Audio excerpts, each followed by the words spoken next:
Welcome everybody. We're going to be focusing today on performance again. Continuing on with my series.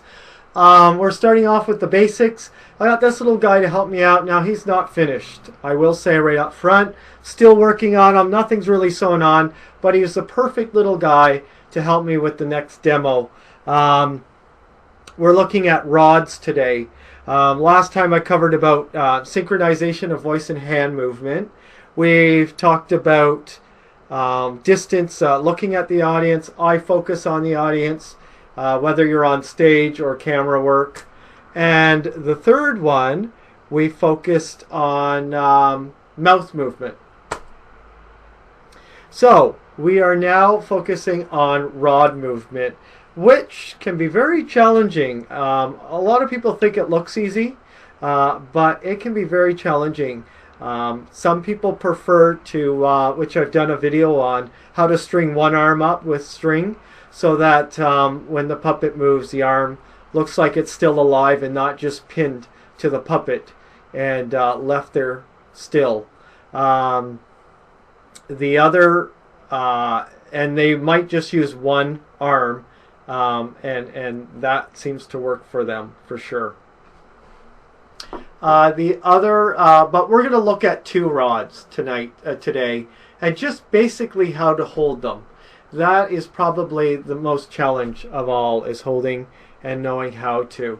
So now again, there's so many different methods, and some people adapt certain methods to their own needs, and we're going to look at how we're going to hold this puppet. I'll show you my method of holding it, which I think is pretty average for most people, or puppeteers who puppeteer and hold the rods.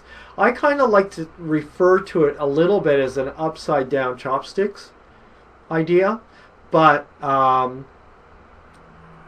it's not quite still. But that's kind of where we're going with it, okay? So I'll show you how we do it. Now sometimes people don't even hold the rods very much, especially if you're in theater or on television. By dancing around, the rods swing because they're heavier at the bottom, especially if you have like a piece of wood on them or something like that. It gives them a natural kind of wave to them or movement, so you don't always need to be holding them. Sometimes you can just have one and have it talk forever and show expression and all that sort of stuff. And then we go into the method using two rods, I should say, is crisscrossing them, number one. So I'm going to show you from down below crisscrossing them, and I'm going to now show you from behind. I've got this finger, the baby finger, at the bottom in between the rods, and I got these two, my index finger, my index finger and my ring finger. They're both holding the middle stick, and my pointer finger is holding on to this stick here. So that's from the back angle right there. Okay, now if we turn that around, just going to do it slowly, and my thumb, my pointer finger is holding one rod and my thumb's holding the other rod, so that this is where I get my movability, is right through these two fingers. The baby finger is kind of like the pivot point. It kind of gives it the area where the rods will actually pivot, and these two just kind of help keep everything together and working. Now I will say, this rod right here, I wish I had a third hand.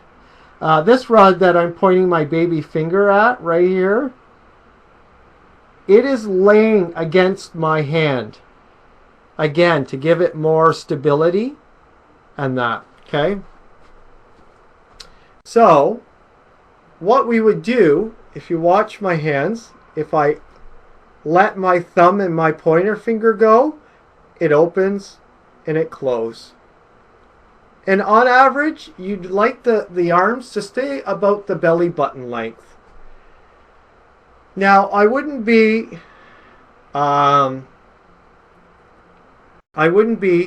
You know, you can move one by just kind of leaving one rod go and then bring it back. Okay, so I leave one rod go and leave one holding against the thing. It's really hard to explain how to do it. You've just got to kind of feel your way through. As long as you get the basics of holding the rod, you can start learning, you know, and you don't want a lot of movement with the hands because they become very distracting. And so it's, you know, it's not important that the puppet has to keep talking and moving hands, all that sort of stuff, because it just becomes too much for everybody to watch. Now, if he's angry, he's definitely going to, you know, throw his arms around and throw a temper tantrum and kick and walk off the stage or off the screen. But on average, it stays there, and it's to help express some words or maybe to point in a direction. If his finger was pointing out, that would help the direction.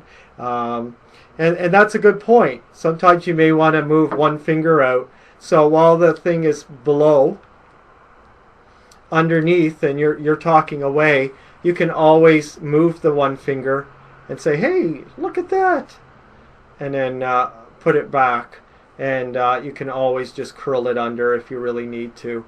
You don't need to, you know, it's an option that you can always do if you want to switch back and forth. But anyways, so there's the basic movement. So moving one rod, bringing it back, moving the other rod, bringing it back, moving and bringing, and just getting used to, you know, opening up the arms. So pulling them apart, raising the arms, bringing it back. Okay, to the neutral position.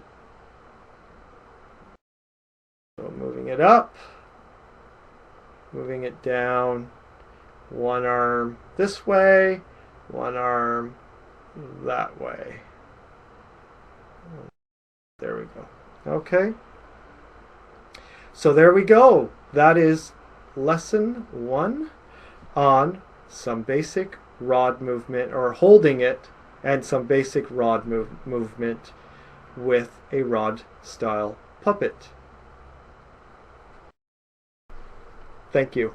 Are there any questions before I leave? I'm not going beyond what I've talked about, but if there's anybody in the chatters box that has anything that I missed or anything that you're still questioning.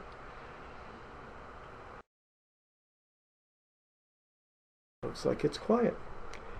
Oh,